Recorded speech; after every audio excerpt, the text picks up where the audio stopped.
और एक तो विधायक हैं सत्ताधारी पक्ष के और एक मेयर पति हैं। तो आप समझ रहे हैं शहर की स्थिति क्या है। थोड़ी सी बारिश होती है तो कमर भर और ठेंगुना भर पानी लग जाता है।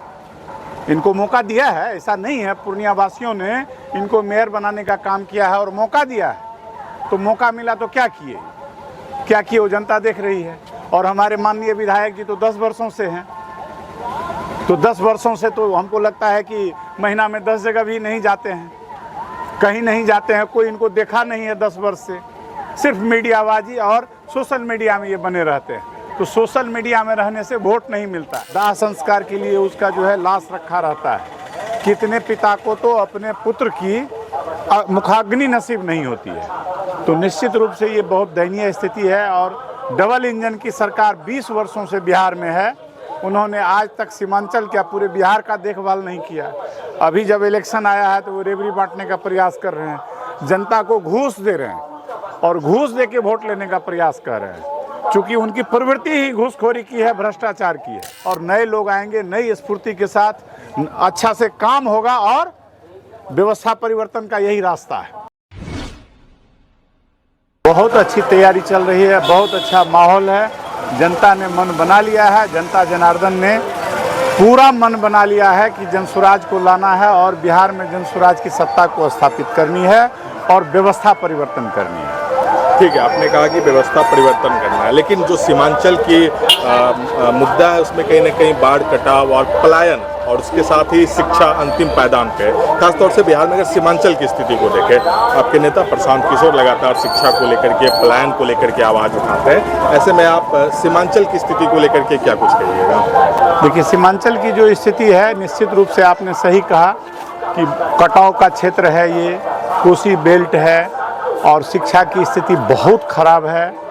पलायन का तो ये स्थिति है कि किसी के पिता की अगर मृत्यु हो जाए तो उनका लड़का जो है देश के अन्य प्रदेशों में काम करते हैं और आने में 3-3 दिन लग जाता है। ये है पलायन का दर्द। दाह संस्कार के लिए उसका जो है लाश रखा रहता है। कितने पिता को तो अपने पुत्र की मुखाग्नि नसीब नहीं होती है। तो निश्चित रूप से ये बहुत दयनीय स्थिति है। और डबल इंजन की सरकार 20 वर्षों से बिहार में है। उन्होंने आज तक सीमांचल क्या पूरे बिहार का देखभाल नहीं किया। अभी जब इलेक्शन आया है तो वो रेवड़ी बांटने का प्रयास कर रहे हैं, जनता को घूस दे रहे हैं और घूस दे के वोट लेने का प्रयास कर रहे हैं। चूँकि उनकी प्रवृत्ति ही घूसखोरी की है, भ्रष्टाचार की है। आप देख लीजिए, पंचायत स्तर से लेके सचिवालय स्तर तक भ्रष्टाचार व्याप्त है। छोटे छोटे कामों के लिए, यहाँ तक कि जन्म प्रमाण पत्र, मृत्यु प्रमाण पत्र तक में बिना पैसे का काम नहीं होता है। तो जब ये बेसिक काम नहीं होता है तो फिर तो सीमांचल की रियल स्थिति क्या है ये आपको पता ही है।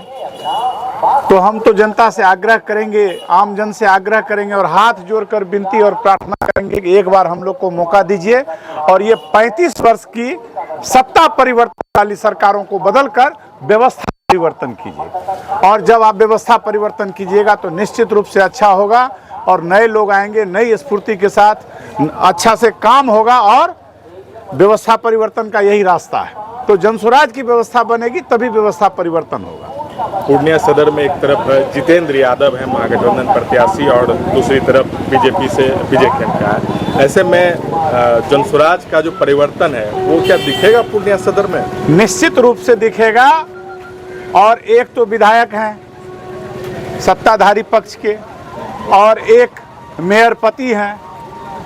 तो आप समझ रहे हैं शहर की स्थिति क्या है। थोड़ी सी बारिश होती है तो कमर भर और ठेंगुना भर पानी लग जाता है। इनको मौका दिया है, ऐसा नहीं है। पूर्णिया वासियों ने इनको मेयर बनाने का काम किया है और मौका दिया है। तो मौका मिला तो क्या किए वो जनता देख रही है। और हमारे माननीय विधायक जी तो 10 वर्षों से हैं, तो 10 वर्षों से तो हमको लगता है कि महीना में 10 जगह भी नहीं जाते हैं, कहीं नहीं जाते हैं। कोई इनको देखा नहीं है 10 वर्ष से। सिर्फ मीडियाबाजी और सोशल मीडिया में ये बने रहते हैं। तो सोशल मीडिया में रहने से वोट नहीं मिलता है। ग्राउंड पे जाना पड़ता है, काम करना पड़ता है, लोगों से मिलना पड़ता है। तो इनको तो मौका दिया है ना जनता, पूर्णिया की जनता ने इनको बहुत मौका दिया। बिहार में 20 साल से एनडीए की सरकार बनाई, डबल इंजन की सरकार बनाई। यहाँ हमारे स्थानीय विधायक 10 वर्ष से हैं, वो एक आप महागठबंधन के प्रत्याशी के बारे में आपने कहा तो वो मेयर है। तो जनता इसका मूल्यांकन कर रही है और जनता ने मन बना लिया। और वैसे भी मैं आपको बता दूं, चुनाव हम लोग यानी कि जनसुराज नहीं लड़ रही है, जनसुराज का चुनाव जनता लड़ रही है। जनता का सुंदर राज स्थापित करने के लिए इस बार जनता ने मन बना लिया है और पूरे बिहार में, पूर्णिया के साथ साथ पूरे बिहार में जनसुराज की आंधी और इंटरनल करंट चल रहा है। किसी को पता नहीं चल रहा है, लेकिन हम लोग को पता है। हमारी सरकार बन रही है और बहुमत से सरकार बन रही है। ये 14 तारीख को आपको जनता के द्वारा जवाब दिया जाएगा कि जनसुराज की क्या स्थिति है।